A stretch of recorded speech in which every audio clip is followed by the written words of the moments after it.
Welcome students, हम पढ़ रहे हैं क्लास 9 चैप्टर 9 साइंस। इस चैप्टर का नाम है force and laws of motion. अभी तक हम पढ़ चुके हैं force, what is force, force क्या होता है, उसके टाइप्स कितने होते हैं। सेकंड हमने पढ़ लिया first law of motion. First law of motion क्या होता है, इनर्शिया क्या होता है, और फर्स्ट लॉ ऑफ मोशन जो न्यूटन का वो क्या कहता है। ठीक है, अब हम पढ़ेंगे second law of motion. Second law of motion जो है it's based on the momentum. Okay, आइए पढ़ते हैं सेकंड लॉ ऑफ मोशन। तो हम पढ़ेंगे आज second law of motion.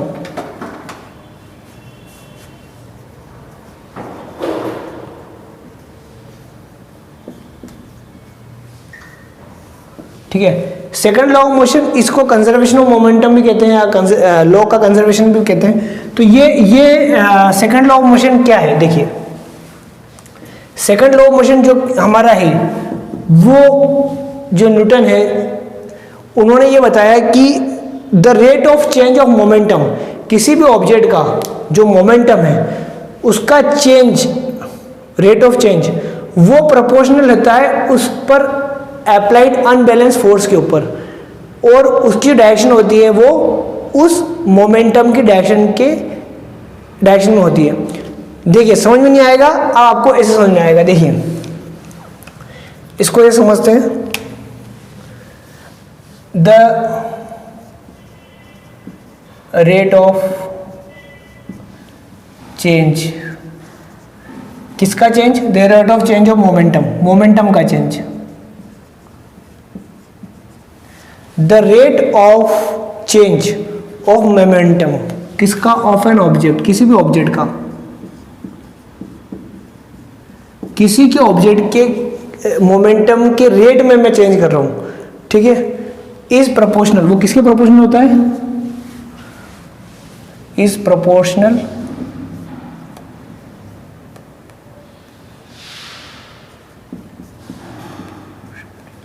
To the unbalanced force applied on it। It किसके लिए, उस ऑब्जेक्ट के ऊपर। ठीक है, यानी कि किसी भी ऑब्जेक्ट का मोमेंटम का रेट ऑफ चेंज उस ऑब्जेक्ट पर लगाए गए उसके अनबैलेंस फोर्स के प्रोपोर्शनल होता है। अब अनबैलेंस फोर्स वर्ड क्यों आया यहाँ पर, तो हमने जब फोर्स पढ़ा था तो दो टाइप के फोर्स पढ़ते हैं, बैलेंस्ड और अनबैलेंस्ड। और हमने ये पढ़ा था कि अनबैलेंस फोर्स के कारण ही ऑब्जेक्ट अगर रेस्ट में है तो मोशन में आता है, और मोशन में है तो रेस्ट में आता है। तो unbalance force is the root cause of an object to get in motion. यही एक कारण है जो ऑब्जेक्ट को मोशन में लाता है। और मोशन में आएगा तो उस पर उसका क्या बनेगा, मोमेंटम बनेगा। मोमेंटम बनेगा तो उसके रेट में चेंज आएगा, मोमेंटम में चेंज आएगा, और जो चेंज आएगा वो किसके बराबर होगा, उस पर जो फोर्स लगाया जा रहा है उसके प्रोपोर्शनल होगा। अब यहाँ पर एक वर्ड आया सर, मोमेंटम। अब इस मोमेंटम का क्या मतलब है साहब, चलिए पहले तो एक काम करते हैं, हम पहले मोमेंटम पढ़ लेते हैं। अगर हमें मोमेंटम समझ में आ गया तो हमें ये सेकंड लॉ ऑफ मोशन समझ में आ जाएगा। तो हम पढ़ते हैं मोमेंटम। हम क्या पढ़ रहे हैं, momentum. What is momentum, the momentum of an object is the product of its mass and its velocity. ठीक है, the momentum of an object is product of its mass and its velocity। ठीक है, अब momentum क्या होता है, product. Product का मतलब होता है मल्टीप्लाई, किस किस का मल्टीप्लाई, उसके मास के और उसकी वेलोसिटी। कोई भी ऑब्जेक्ट अगर v वेलोसिटी से जा रहा है, उसका मास अगर m है तो m इंटू वी होता है उसका मोमेंटम। देखिए, वेलोसिटी क्या है, वेक्टर, यानी कि हम वेलोसिटी को जब लिखते हैं तो उसकी डायरेक्शन भी लिखते हैं, यानी कि कहीं ना कहीं मोमेंटम भी एक वेक्टर होगा। अगर मोमेंटम वेक्टर होगा तो उसकी डायरेक्शन किधर होगी, तो उसकी जो डायरेक्शन होगी जो वेलोसिटी की डायरेक्शन में उसी की डायरेक्शन में होगी। And the direction of the momentum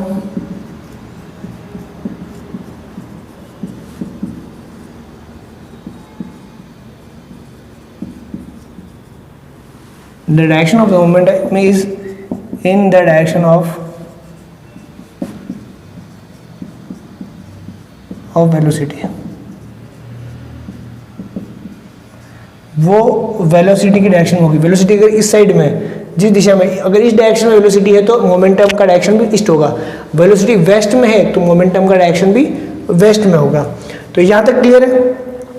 यानी कि अब इसको मैं लिखूं तो इट डिनोटेड बाय, इसको किसे डिनोट करता हूँ, it denotes by small P.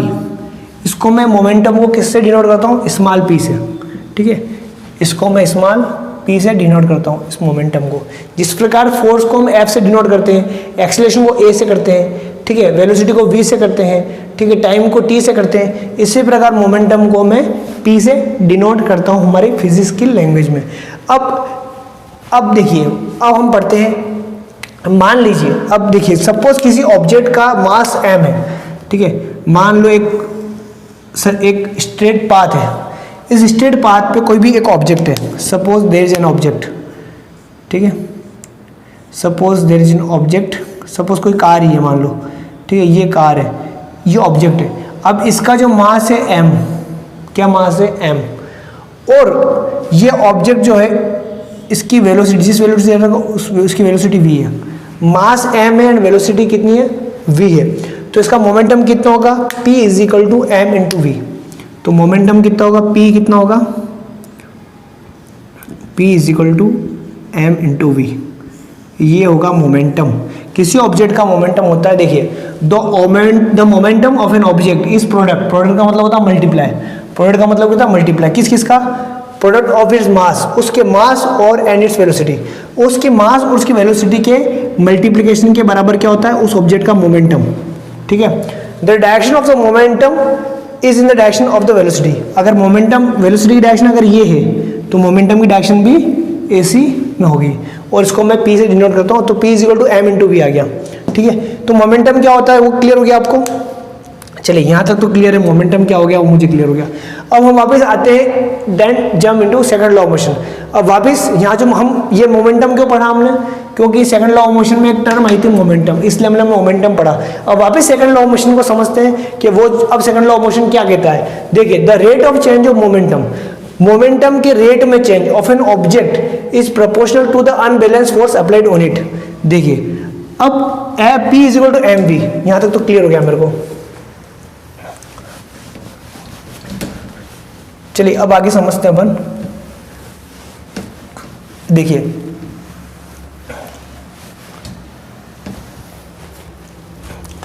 P is equal to M V. अब देखिए मोमेंटम क्या हो गया, वहां तक क्लियर हो गया।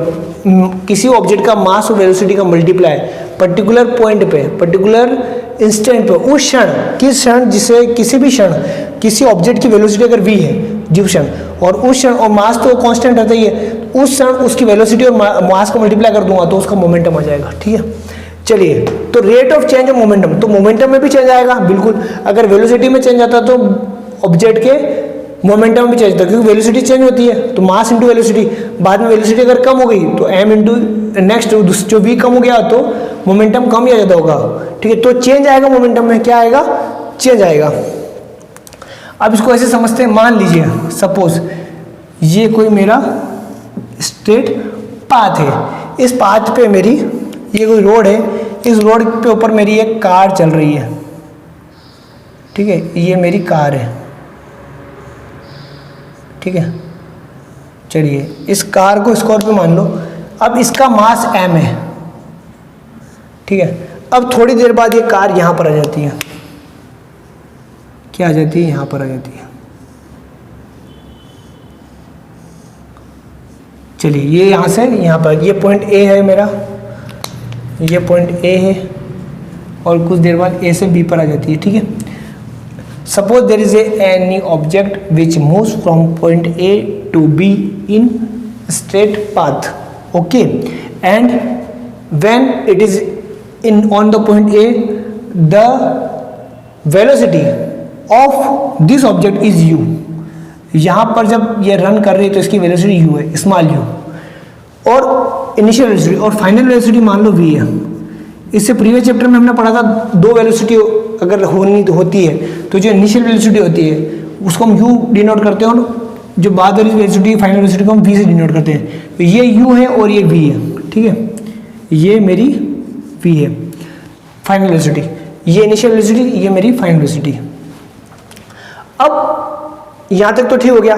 अब ये क्या कह रहा है, the rate of change of momentum, अब मोमेंटम का चेंज, ठीक है, रेट ऑफ चेंज मतलब the change of momentum in time, with time, मतलब विद रेस्पेक्ट टू टाइम, समय के साथ अगर मोमेंटम चेंज होता है तो उसको रेट ऑफ चेंज कहते हैं, ठीक है। जैसे एक्सेलरेशन का जो डेफिनेशन थी वो क्या थी, the rate of change of velocity with time, rate of change of velocity with time is called acceleration.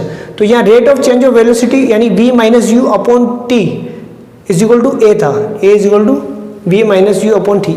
हमने, अगर आप भूल गए तो मैं याद दिला दूं, प्रीवियस चैप्टर में ही हमने पढ़ा है rate of change of velocity with time is called acceleration. तो v minus U upon T, तो इस केस में भी एप्लीकेबल होगा। मान लो अगर मेरी वेलोसिटी u थी, u से v होगी, ये इनिशियल वेलोसिटी, ये फाइनल वेलोसिटी, और उसके बीच में अगर यहाँ से यहाँ तक पहुँचने में अगर मुझे t टाइम लगता है तो इट टेक्स, तो वेलोसिटी, ठीक है।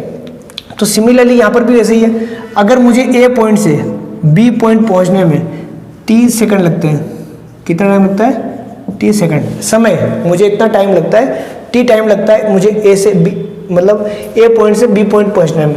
इस समय मेरी इनिशियल वेलोसिटी कितनी थी, v, और फाइनल वेलोसिटी कितनी होगी, इनिशियल वेलोसिटी u थी, फाइनल वेलोसिटी v हो गई, ठीक है। तो एक्सेलरेशन तो मेरा ये हो गया, चलो। पर हम बात यहाँ पर मोमेंटम की कर रहे हैं, तो मोमेंटम क्या होता है, p इज इक्वल टू, इस पॉइंट में मोमेंटम और इस पॉइंट में मोमेंटम अलग अलग होगा, ठीक है। The rate of change of momentum of an object is proportional to the unbalance force, तो उस अनबैलेंस फोर्स के प्रोपोर्शनल होता है, ठीक है। मान लो इस ऑब्जेक्ट पे मेरा फोर्स F लग रहा है, कितना लग रहा है, F फोर्स लग रहा है, ठीक है। फर्स्ट लॉ मोशन क्या था, फर्स्ट लॉ मोशन ये था कि कोई ऑब्जेक्ट, अगर कोई ऑब्जेक्ट रेजिस्ट करता है उसके मोशन को, यानी कि अगर कोई ऑब्जेक्ट अगर रेस्ट में है तो रेस्ट में रहेगा, अगर मोशन में है तो मोशन में रहेगा, जब तक कि उसके ऊपर कोई एक्सटर्नल फोर्स अप्लाई नहीं किया जाता है। तो अगर मान लो इसके ऊपर फोर्स अप्लाई किया जाता है, क्योंकि अगर यू डायरेक्शन में चलना चाहता था ये, अगर मान लो ये ऑब्जेक्ट का अगर यूनिफॉर्म मोशन में है, यू वेलोसिटी से अगर कोई ऑब्जेक्ट चल रहा है तो इसकी यहाँ पर भी वेलोसिटी यू ही होनी चाहिए थी, परंतु यहाँ वेलोसिटी कितनी हो गई, v हो गई, वेलोसिटी चेंज हो गई, ठीक है। यानी कहीं ना कहीं इसके ऊपर फोर्स लगा, ठीक है, क्योंकि अगर यूनिफॉर्म मोशन में नहीं चल रहा है, ये नॉन यूनिफॉर्म मोशन में चल रहा है, तो इसके ऊपर कहीं ना कहीं फोर्स लगा, तो वो जो फोर्स होगा वो अनबैलेंस फोर्स होगा, वो किसके बराबर होगा, उसके मोमेंटम में। चलिए मान लेते हैं यहाँ पर मोमेंटम इसका P1 है और यहाँ पर इसका मोमेंटम P2 है। P1 कहाँ पर है, या इसको मैं PA दे दूँ, PDB दे दूँ। PA क्यों दिया, A पॉइंट के ऊपर मोमेंटम, और PB क्यों दिया, B पॉइंट के ऊपर। तो PA किसके बराबर होगा, मोमेंटम क्या होता है, mass into velocity, mass into velocity. तो इस बॉडी का मास कितना m है और वेलोसिटी कितनी है, u है, तो mu इसका मोमेंटम हो गया। यहाँ पर कितना मोमेंटम, मास तो m ही रहेगा, बढ़ेगा घटेगा नहीं, यहाँ वेलोसिटी v हो गई। देखिए यहाँ मोमेंटम Pmu हो गया और यहाँ मोमेंटम mv हो गया, ठीक है। अब वापस मान लीजिए इस पर मेरा फोर्स, यहाँ से इस मोमेंटम होने में F फोर्स लगता है, कितना लगता है, suppose the force is F, ठीक है। फोर्स जो लगता है मेरा F,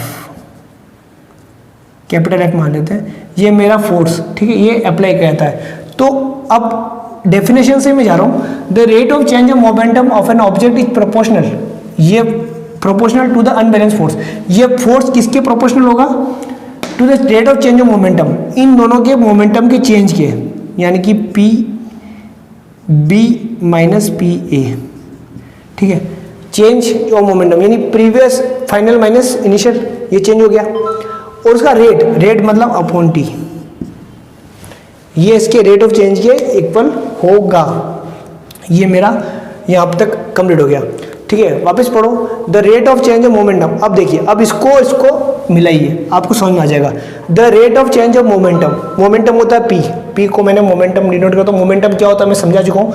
the rate of change of momentum, change आ गया, डिफरेंस मतलब चेंज, और रेट आ गया वर्ड, रेट मतलब अपॉन अगर टी कर देंगे तो रेट हो गया, rate of change of momentum of an object is proportional, ये प्रोपोर्शनल किसके है, to the unbalance force applied on it, उस अनबैलेंस फोर्स के अप्लाइड है जो उस पर लग रहा है। मान लो इस पर एफ फोर्स लग रहा है यहाँ से यहाँ तक, चलिए यहाँ तक तो ठीक है। अब फोर्स लगा कौन रहा है, फोर्स उस पर इंजन लगा था, जो इंजन अंदर बैठा है वो फोर्स लगा था तभी यहाँ पर आया। चलिए यहाँ तक क्लियर है। अब आगे चलते हैं। अब एफ जो आया है F,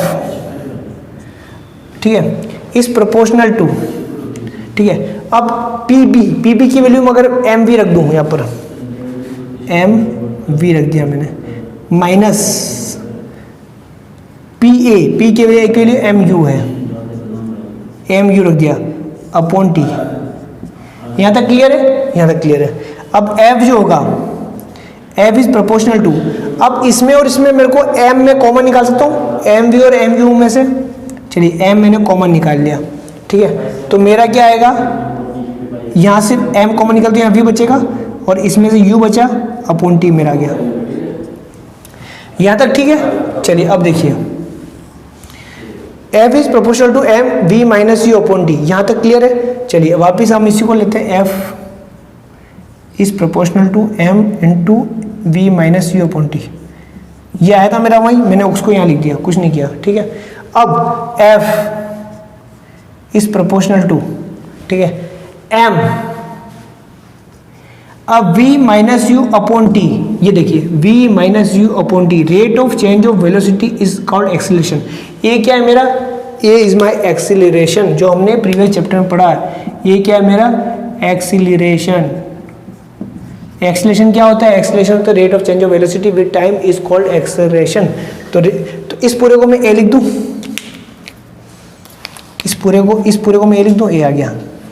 F is proportional to F M A, F is equal to, अब प्रोपोर्शनल अगर हटता है तो कुछ ना कुछ कांस्टेंट आता है, तो ये कांस्टेंट मेरा आ गया के, F is equal to M A. और जनरली के की वैल्यू हमेशा 1 होती है, ठीक है। F is equal to M A because the value of K is equal to 1, K की वैल्यू अगर 1 होगी तो F is equal to M आ गया। तो that is my second law of motion का एक और पार्ट है। तो सेकंड लॉ ऑफ मोशन ये भी कहता है that if an unbalanced force applied on a body, that unbalanced force is equal to the mass and acceleration of an object, the product of the mass and the acceleration of an object, ठीक है। यानी किसी object का पर लगाएगा unbalance force, उस object के मास और उसके एक्सेलरेशन के मल्टीप्लिकेशन के इक्वल होता है। It is also my second law of motion. तो हम कहाँ से चले थे, हम इस डेफिनेशन चले थे और एक नई डेफिनेशन और आ गई हमारे पास सेकंड लॉ ऑफ मोशन की। वो क्या कहता है कि किसी भी ऑब्जेक्ट पर लगाया गया फोर्स, उस ऑब्जेक्ट पे अगर फोर्स लगेगा तो कहीं ना कहीं वो एक्सेलरेशन लगेगा, और उस ऑब्जेक्ट पे अगर फोर्स लगेगा तो वो फोर्स इक्वल होता है किसके, उस ऑब्जेक्ट के मास और उसके एक्सेलरेशन के मल्टीप्लिकेशन के इक्वल होता है, F is equal to M है। तो ये हमारा सेकंड लॉ ऑफ मोशन है। अब इसमें जो क्वेश्चन आते हैं वो कैसे आते हैं, क्वेश्चन सिमिलर टाइप के आते हैं। कोई भी ऑब्जेक्ट है, आपको इनिशियल वेलोसिटी दे देंगे, फाइनल वेलोसिटी दे देंगे, आपको ए निकालना है, उस ए निकालने का उसको उस पर कितना फोर्स लगाए, आपको कितना फोर्स लगाएगा ये पूछेगा कि कितना फोर्स इस ऑब्जेक्ट के ऊपर अप्लाई हो रहा है, कि इसकी वेलोसिटी यू से वी हो गई। आपको टाइम दे दिया जाएगा, ठीक है। आपको क्या करना है, एक्सेलरेशन निकालना है, ए निकालना, उस एक्सेलरेशन को मास से मल्टीप्लाई करना है, तो ये आ जाएगा एफ। अब एफ क्या है वो आगे हम समझते हैं, ठीक है। यहाँ तक आपको समझ में आया। अब देखिए second law of motion, I think clear. Second law of motion क्या है, the rate of change of momentum, ठीक है, the rate of an object is proportional to the unbalance force applied on it. चलिए यहाँ तक तो समझ में आ गया। चलिए F is equal to M A, यहाँ तक मेरे को क्लियर हो गया। अब मैं आगे आपको समझाता हूँ 1 न्यूटन फोर्स क्या होता है, व्हाट इज फोर्स। फोर्स हम पढ़ चुके हैं वैसे तो, फोर्स हमारा पहला ही टॉपिक था इस चैप्टर का, फर्स्ट लेक्चर मेरा था फोर्स के बारे में। अब उसको और हम अच्छे से मैथमेटिक फॉर्म में पढ़ते हैं, मैथमेटिकल फॉर्म में पढ़ते हैं कि फोर्स होता क्या है, ठीक है। चलिए हमने क्या प्रूव किया अभी तक, हमने प्रूव किया F is equal to mass into acceleration, हमने प्रूव किया F is equal to M A. चलिए यहाँ तक हम आ गए, ये मेरा मैंने ये प्रूव किया F is equal to, this is the second law of motion. ये क्या है मेरा सेकंड लॉ ऑफ मोशन। अब मास क्या होता है, मास का यूनिट क्या होता है, मास का यूनिट होता है एम का होता है केजी, किलोग्राम, ठीक है। मैं ऐसा यूनिट की बात कर रहा हूँ। ऐसा का मतलब स्टैंडर्ड जो यूनिट्स होती है जिनको हम जनरली इन यूनिट्स में डिनोट करते हैं। और एक्सेलरेशन, ए क्या होता है एक्सेलरेशन, इसका यूनिट क्या होता है, इसका यूनिट होता है मीटर पर सेकंड स्क्वायर, ठीक है। तो अब फोर्स की यूनिट क्या हो जाएगी, यूनिट ऑफ फोर्स। फोर्स की यूनिट क्या हो जाएगी, फोर्स की यूनिट हो जाएगी, देखिए एम की जगह केजी इंटू मीटर पर सेकंड स्क्वायर, ठीक है। और फोर्स को किस साइंटिस्ट ने डिफाइन किया था, किस साइंटिस्ट ने इसकी उत्पत्ति की थी। हम क्या पढ़ रहे हैं, law of motion. Law of motion में हम कौन सा पढ़ रहे हैं, second law of motion. Second law of motion, ये सब मोशन किसने, लॉ ऑफ मोशन किसने दिए थे, उस साइंटिस्ट का नाम था न्यूटन, ठीक है। उस साइंटिस्ट का नाम था न्यूटन, उस न्यूटन ने सब लॉ ऑफ मोशन दिए थे। तो इस फोर्स को भी उसी ने डिफाइन किया था, और इसलिए इस फोर्स की जो यूनिट है उसको भी हम न्यूटन कहते हैं। क्या कहते हैं, न्यूटन। तो unit of force is Newton. Unit of force क्या कहलाती है, न्यूटन। और इस न्यूटन को मैं एन से डिनोट करता हूँ, ठीक है। Unit of force is equal to newton, denote by capital N. इस कैपिटल एन से मैं इसको शो करता हूँ। तो 1 न्यूटन किसके बराबर हो जाएगा, अगर 1 न्यूटन है तो 1 newton is equal to 1 kg metre second square, यानी कि 1 न्यूटन मेरा 1 किलोग्राम मीटर पर सेकंड स्क्वायर के बराबर होगा। तो अब 1 न्यूटन कितना होता है, तो what is the definition of 1 Newton. अब 1 न्यूटन होता कितना है, जैसे 1 किलोग्राम कितना होता है, सपोज एक डेफिनेशन है। तो 1 किलोग्राम मतलब मैं कुछ 1 किलो सब्जी ले आऊँगा या 1 किलो पत्थर ले आऊँगा, भाई ये 1 किलोग्राम है। इसके वेट के बराबर जो भी वेट होगा वो मेरा 1 किलोग्राम होगा, ठीक है। अब ये तो 1 मीटर लंबाई कितनी होती है, भाई मैं बताऊँगा इतनी मीटर, एक छड़ी ले आऊँगा, भाई ये वो उसको मेजर करूँ, ये 1 मीटर लंबाई है। तो 1 न्यूटन कितना होता है, कोई अगर आपसे पूछे कि व्हाट इज 1 न्यूटन फोर्स, किस फोर्स को हम 1 न्यूटन कहेंगे, तो उसको डेफिनेशन समझ सकते हैं हम, इस यूनिट समझ सकते हैं। देखिए अगर कोई मेरा ऑब्जेक्ट है, suppose there is an object, ठीक है, और उस ऑब्जेक्ट का अगर मास, मान लो ये बॉल है या कोई ऑब्जेक्ट है, इस ऑब्जेक्ट का जो मास है m है, m is equal to 1 kg, ठीक है। इस ऑब्जेक्ट का मास कितना है, 1 kg है। और इस पे मैं अगर फोर्स अप्लाई करता हूँ, इस पर मैं फोर्स अप्लाई करता हूँ और इतना फोर्स अप्लाई करूँ कि इसका एक्सेलरेशन हो जाए, इस पर मैं इतना फोर्स अप्लाई करूँ कि उसका acceleration a is equal to 1 metre, उसका एक्सेलरेशन, उस फोर्स के द्वारा जो एक्सेलरेशन उस पर पड़ेगा तो उसका 1 मीटर पर सेकंड स्क्वायर रहेगा। तो उस फोर्स को मैं कहूँगा 1 न्यूटन। वो फोर्स क्या कहलाएगा मेरा, 1 न्यूटन कहलाएगा। तो 1 न्यूटन की डेफिनेशन हम लिख सकते हैं, what is 1 newton, what is 1 newton. 1 newton is equal to when a mass of 1 kg, an object having mass of 1 kilogram, ठीक है। किसी भी ऑब्जेक्ट का अगर मास 1 किलोग्राम है, कोई भी मतलब 1 किलोग्राम का मैं अगर ऑब्जेक्ट लूँ और उस पर एक फोर्स अप्लाई करूँ एंड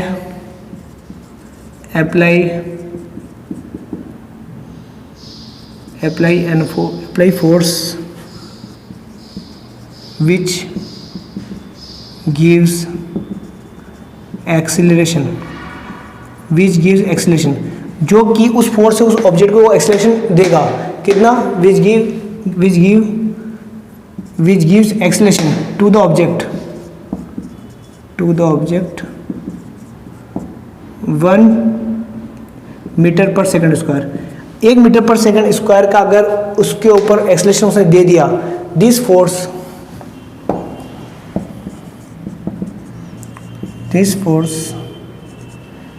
is called 1 न्यूटन। ये फोर्स मेरा क्या कहलाएगा, 1 न्यूटन कहलाएगा। इस फोर्स को मैं 1 न्यूटन कहूँगा। मतलब अब 1 न्यूटन क्या होता है, अब समझ में आया। 1 न्यूटन किसी को अगर समझाना हो कि 1 न्यूटन फोर्स होता है क्या, कि भैया 1 किलोग्राम का ऑब्जेक्ट लिया, उस ऑब्जेक्ट के ऊपर इतना फोर्स लगा। फोर्स क्या होता है वो मैं पढ़ा चुका हूँ, heating, pushing, pulling, is called force. ये एफर्ट जो लगाते हैं किसी को ऑब्जेक्ट को मूव करने में, उसको फोर्स कहते हैं। अब उस ऑब्जेक्ट पे इतना फोर्स लगाओ कि उसका एक्सेलरेशन 1 मीटर पर सेकंड इसका रह जाए, तो फोर्स जितना हम लगाएंगे उसको 1 न्यूटन कहेंगे। ठीक है, तो ये आई think clear what is 1 Newton. So this is the definition of 1 Newton. ठीक है, 1 न्यूटन क्या होता है वो क्लियर हो गया। तो हमने कहाँ से स्टार्ट किया था? हमने स्टार्ट किया था second law of motion. Second law of motion क्या होता है? The rate of change of momentum of an object is proportional to the unbalance force applied on it. तो एफ से उससे हमने डेरिवेशन करके फिर मोमेंटम समझा था। मोमेंटम क्या होता है? मोमेंटम किसी भी ऑब्जेक्ट का होता है मास इनटू इट्स वेलोसिटी। ठीक है, अब जब आ गया तो उससे हमने फिर डिराइव करके हम F is equal to ma ये हमने प्रूव किया था। यानी किसी भी ऑब्जेक्ट के ऊपर अगर कोई फोर्स अप्लाई हो रहा है यानी कि उसमें एक्सलेशन होगा। अगर फोर्स अप्लाई हो रहा है तो उस फोर्स वो इक्वल होता है उसके मास और उसके अप्लाइड उसके जो एक्सलेशन होता है उसका उसके मल्टीप्लिकेशन इक्वल होता है। ठीक है, फिर हम धीरे धीरे इसको हमने समझा 1 न्यूटन क्या होता है। 1 newton is equal to unit 1 kg पर मीटर सेकंड स्क्वायर। इस फोर्स की जो यूनिट होगी वो न्यूटन कहलाती है। Thank you.